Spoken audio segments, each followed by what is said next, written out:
పాప కాంగ్రెస్ వాళ్ళు వాళ్ళ కింద ఎవ్వరు ముళ్ళేయాల్సిన పని లేదు. వాళ్ళ ముళ్ళ కంపలు వేసుకొని మంచిగా కూర్చుంటారు ఇట్లా. మరి ఇప్పుడు కొండా సురేఖక్క రాసిన లెటర్ ను ప్రూఫ్ కిందకి తీసుకొని కడియం శ్రీగారిని ఎమ్మెల్యే పదవి నుంచి దించొచ్చు కదా. పార్టీ ఫిరాయించి కూడా రాజ్యాంగాన్ని, పబ్లిక్ ను, కోర్టును మోసం చేసుకుంటే తిరిగే లీడర్లు మనకు మంచి చేస్తారా? దండోరా మాట సూటిగా, సెటైర్ గట్టిగా. నమస్తే అందరికి, నేను మీ గోపి అలాటి. నా శాఖలో ఏలువెట్టుడు ఏంది అని కడియం శ్రీహరి మీద కాంగ్రెస్ పెద్ద లీడర్లకు లెటర్ రాసింది కదా కొండ సురేఖక్క. దాని మీద మస్తుగానే రచ్చా చర్చ నడుతున్నది. అయితే గామ శాఖలకు ఆయన ఏలువెట్టుడు, అధికారులతో మీటింగ్ పెట్టుడు అనే ముచ్చట పక్కకు పెడితే సురేఖక్క ఎవలకు లెటర్ రాసింది అనేది ఇప్పుడు మాట్లాడుకోవాల్సిన అసలు ముచ్చట. ఎవలకు లెటర్ రాసింది మన సురేఖక్క?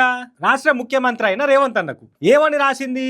ఈ వ్యవహారం మీద పార్టీ స్థాయిలో సమగ్రంగా పరిశీలించి ఈ అంశం మీద వివరణ అడగాలి అని రాసింది. అట్లనే ఆ వ్యవహారం పార్టీ క్రమశిక్షణ సంబంధించిన అంశం కాబట్టి పార్టీ క్రమశిక్షణ కమిటీ తోటి విచారణ చేసి తగిన చర్యలు తీసుకోవాలి అని రాసింది కొండా సురేఖక్క. నాకు ఒకటి తెలియక అడుగుతా, పార్టీ క్రమశిక్షణ కమిటీ అంటే కాంగ్రెస్ పార్టీలో ఉన్న లీడర్ల మీదనే యాక్షన్ తీసుకుంటది కదా, కార్ పార్టీలో ఉన్న లీడర్ల పైన అయితే యాక్షన్ తీసుకునే అధికారం లేదు కదా. మరి గట్లయితే కార్ పార్టీ ఎమ్మెల్యేగా చెప్పుకున్న కడియం శ్రీహరి కార్ పార్టీలో లేనట్టే కదా. కాంగ్రెస్ పార్టీ క్రమశిక్షణ కమిటీ యాక్షన్ తీసుకోవాలి కడియం మీద అని సురేఖక్క రాసిందంటే కడియం ను కాంగ్రెస్ లో షరీక చేపించుకున్నాం అని కాంగ్రెస్ లో ఒప్పుకున్నట్టేనా? మరిగా కడియం శ్రీహరి పార్టీ ఫిరాయించలే అని క్లీన్ చిట్ ఇచ్చింది కదా స్పీకర్ సార్ గప్పట్ల. మరి గది ఎట్లా అనుకోవాలి? సరే, అప్పుడు ప్రూఫ్స్ దొరకలే అనుకుందాం. మరి ఇప్పుడు కొండా సురేఖక్క రాసిన లెటర్ ను ప్రూఫ్ కిందకి తీసుకొని కడియం శ్రీహరిని ఎమ్మెల్యే పదవి నుంచి దించొచ్చు కదా, కోర్టులు కూడా తలవాళ్ళు పోయొచ్చు కదా.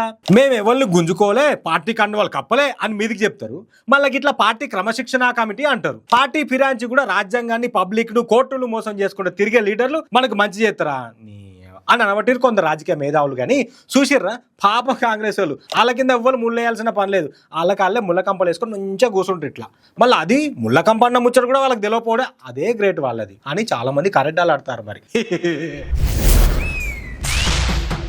దండోరా మాట సూటిగా, సెటైర్ గట్టిగా.